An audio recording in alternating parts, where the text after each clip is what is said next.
Ladies and gentlemen, it's my great pleasure to introduce Mr. Michael Scuse. He is the Undersecretary for Farm and Foreign Agricultural Services, U.S. Department of Agriculture. He has been in that position for a while. Prior to this position, Mr. Scuse served as Deputy Undersecretary for the FAS mission area from 2009 to 2011, and his primary responsibilities over U.S. domestic programs, for example, Farm Services Agency and risk management agencies. Before joining USDA, he was Secretary of Agriculture for Delaware from May 2001 until September 2008, when Governor Ruth Ann Minner named him as her Chief of Staff. From 1996 to 2001, Mr. Scuse served as both Chairman of the Kent County in Delaware Regional Planning Commission and Chairman of USDA's FSA State Committee. Before that, he was Kent County Recorder of Deeds, in addition to serving as NASDA Vice President while Agricultural Secretary. Mr. Scuse was also President of the Northeast Association of State Departments of Agriculture. He lives in Delaware. Ladies and gentlemen, it's my pleasure, and please welcome Mr. Michael Scuse to the podium.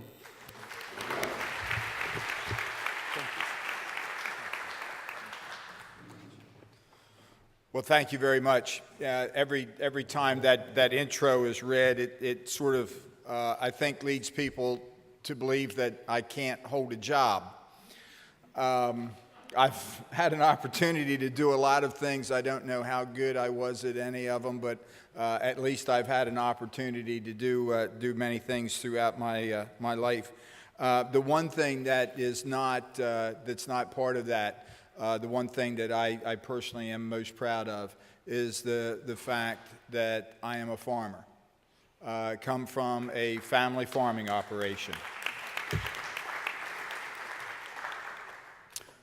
We just had quite a bit of rain back in my home state of Delaware, and my brother Dale shut the combine down for a couple days, but we're wrapping up harvest and 200 acres full season beans left and 200 acres of wheat to plant.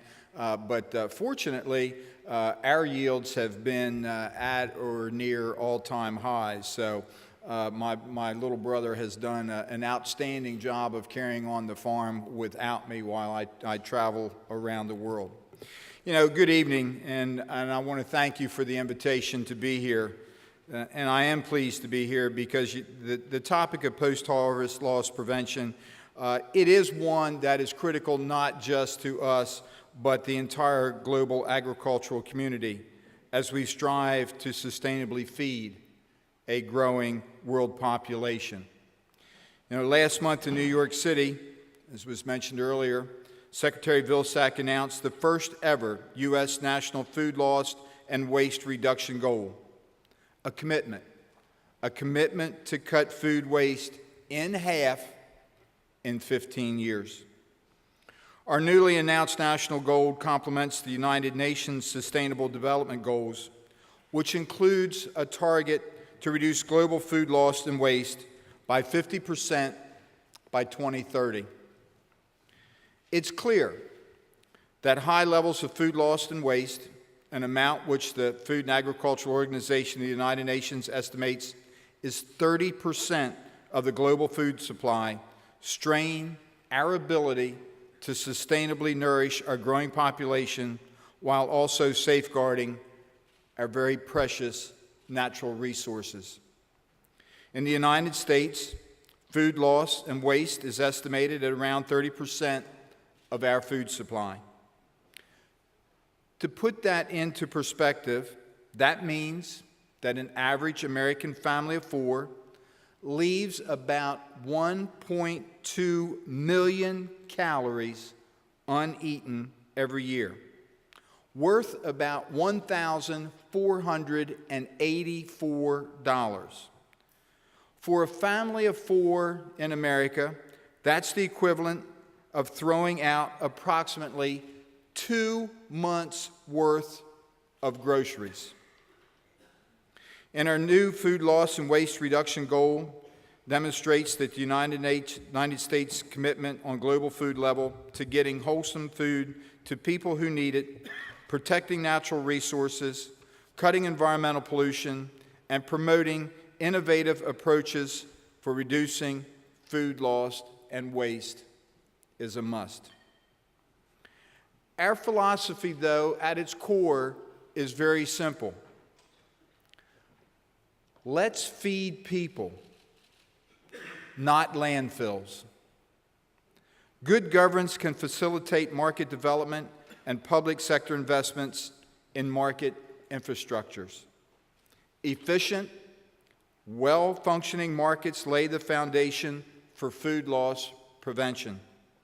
More efficient production, processing, storage, transport, and distribution systems reduce the amount of food loss on the farm, increasing farmer incomes and improving overall food security.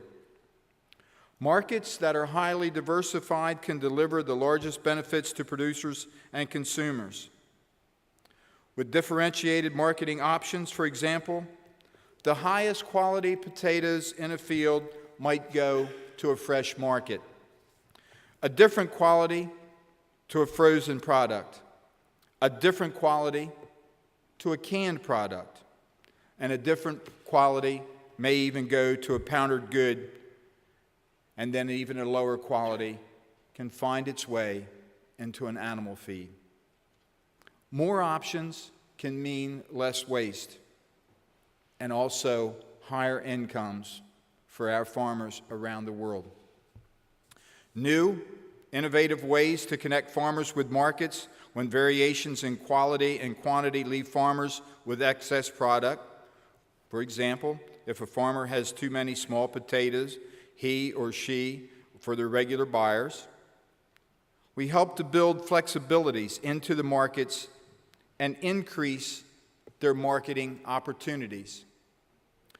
Government efforts like the U.S. Food Waste Challenge, launched in 2013, have helped to build the momentum for the long-term success of our national food waste reduction goal. By setting achievable environmental goals, the U.S. is making strides to help boost the economy and protect the health of American families and families around the world in the long term. I am proud of the work that USDA has done and will continue to do in leading the United States to reduce food loss and waste. I care about this issue not just because I stand up here as a government official, but also as a working farmer. You see, in addition to serving as the Undersecretary at USDA, on our family farm, we produce corn, soybeans, and wheat. In my capacity at USDA, I lead the Farm and Foreign Agricultural Services Mission Area. This covers not only the domestic programs administered by the Farm Service Agency and the Risk Management Agency, but also the foreign trade, export promotion, and food security programs administered by the Foreign Agricultural Service, or FAS. Wearing that hat, I'd like to share a bit about the work that USDA is doing internationally to help to address the challenges of post-harvest loss. We know that these losses can occur at any stage of the value chain, whether during harvest, transport, or storage, and there are a variety of causes, from pests to diseases to toxins to spoilage. USDA, and FAS in particular, is collaborating with land-grant universities, scientific and technical agencies, USAID, foreign governments, extension personnel, and other partners to help tackle the problem from a number of different angles. In fact, FAS has identified post-harvest loss as a key topic for its international exchange and trading programs. The agency will implement upwards of 20 exchange programs focused on this topic in fiscal year 2016. USDA recognizes that reducing post-harvest loss is critical to strengthening global food security, not just by increasing the availability and quality of food, but also by boosting farmers' incomes. Cold chain technology is one particular area where USDA has focused significant resources to help improve product quality, reduce food loss, enhance food safety, and improve farmers' bottom lines. Much of this work is accomplished through USDA's Cochrane Fellowship Program, which brings agricultural professionals from around the world to the United States to enhance their technological knowledge and skills.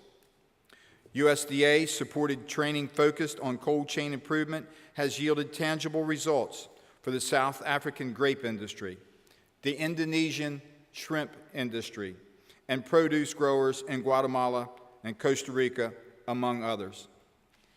In addition, USDA has shown Vietnam's food retailers how to properly store and display cold items and has assisted the Philippines poultry industry with proper refrigeration and HACCP practices. Later this month, FAS will bring 7 Nigerian farmers and food processors to the United States to study best practices for importing, storing, and distributing frozen products.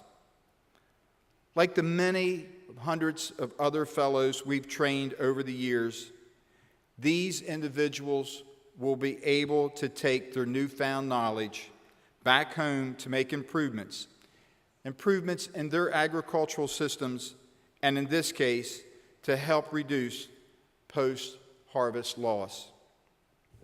Also in Nigeria and elsewhere in sub-Saharan Africa, alpha toxin control has been another major emphasis for USDA, and it's another key in reducing post-harvest loss. Controlling alpha toxin contamination not only improves food safety as well as consumer health, but also increases farmers' incomes by expanding export opportunities. That's why alpha toxin control has been an important focus for USDA's Borlaug Fellowship Program, which partners scientists and policymakers from developing countries with U.S. mentors. Through the Borlaug program, we've hosted fellows from Malawi, Rwanda, and the University of Georgia to improve detection of alpha toxin in peanuts. Peanuts, an important cash crop for both of those countries. USDA is also working with partners in Africa to deliver biological control solutions for alpha toxin. Alpha-safe biocontrol products have been demonstrated to be highly effective in Africa, all the way from the field to storage. And I am proud to say, due in large part to USDA's technical assistance, alpha-safe products are now fully registered in Nigeria and Kenya. Alpha toxin contamination has been a major barrier for farmers seeking access to international markets, since it prevents commodities from meeting regional and international trade and food safety standards. Because of this, FSA is working with partners in Africa to improve commodity sampling protocols and to harmonize testing methods to ensure that traded commodities can comply with international standards. Our international efforts to improve cold chain technology and alpha toxin control are two major areas where we're making major progress in reducing post-harvest loss. And in our efforts, we are demonstrating the impact that we can have when government, academia, and private sector and our international partners work together. Former Undersecretary at USDA, Bill Hawks, who was an Undersecretary of Marketing and Regulatory Programs, had a saying I asked Bill if I could steal it when I became Undersecretary, and Bill said yes. And it's one that's very simple. Working together works.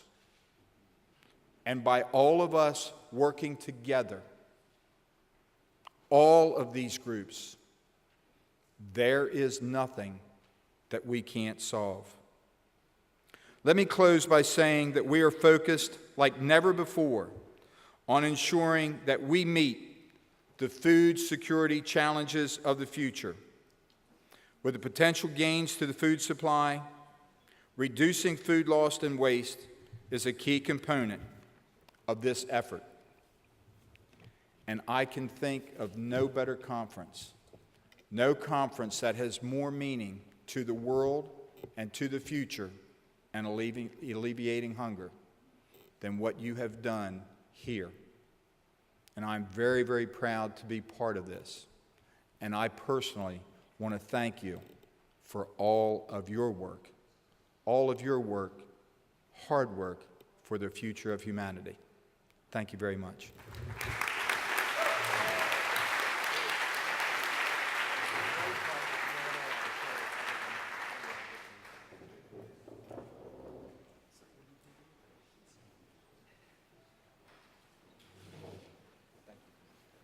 Thank you very much. Let's give another big round of applause for our